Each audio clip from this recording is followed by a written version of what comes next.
ప్రియమైన దేవుని వారలారా, ఈరోజు విశ్వాసాన్ని కూర్చున్నటువంటి ఒక ప్రత్యేకమైన విషయాన్ని మీ ముందు ఉంచాలని ఆశపడుతున్నాను.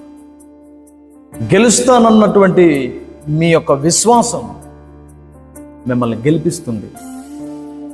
జయిస్తాను అన్న విశ్వాసం మీకు జయాన్ని ఇస్తుంది. ఈనాడు చాలామంది వారు చేస్తున్న పనుల మీద, వారు చేస్తున్న ప్రయత్నాల మీద వారికి గెలుస్తామని, విజయం పొందుకుంటామని, ఖచ్చితంగా మేము సాధిస్తామన్న నమ్మకం వారికి ఉండదు. బైబిల్లో ఒక అద్భుతమైన మాట ప్రభు మాట్లాడుతూ, ఆవగిందంత విశ్వాసం మీకున్న ఎడల మీరు ఈ కొండని ఎత్తి సముద్రంలో పడవేయబడును గాక అనగా పడుతుందన. అంటే మనలో ఏముండాలి? మనము గెలుస్తాము, జయిస్తామనే విశ్వాసం దేవుని మీద కనుక మనం కలిగి ఉన్నట్లయితే ఖచ్చితంగా మనం విజయం వైపుకు వెళ్తాం. ఈనాడు భూ ప్రపంచంలో కొంతమందిని విశ్వాసం ఏలుబడి చేస్తూ ఉంటే మరికొందరిని అవిశ్వాసం ఏలుబడి చేస్తాం.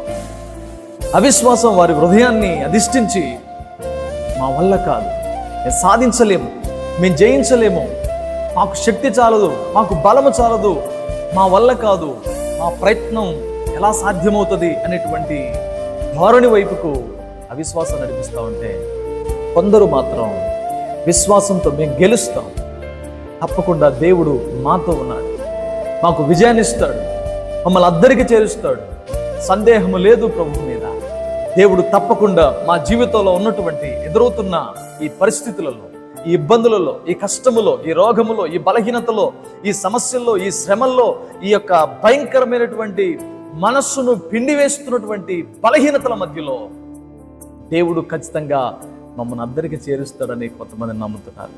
అలా నమ్మి ప్రభు మీద విశ్వసించిన వారేమో గెలుస్తున్నారు, విశ్వసించకుండా, నమ్మకుండా అపనమ్మకము కలిగిన వారేమో ఓడిపోతున్నారు. ఒకసారి ఈ రోజున ఆలోచన చేయవలసిందిగా ప్రభువు మనం చేస్తున్నారు. గెలుస్తావా? ఓడిపోతావా? గెలిచే లిస్టులో ఉంటావా? ఓడిపోయే లిస్టులో ఉంటావా? దేవుడు నీతో ఉన్నాడు, అధైర్యపడకు. ఖచ్చితంగా నువ్వు గెలుస్తావని ప్రభు పేట నేను తెలియజేస్తాను.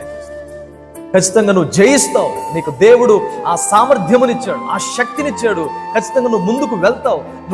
నువ్వు అందుకోలేనటువంటి గొప్ప ఆశీర్వాదంలోనికి నువ్వు వెళ్తావు.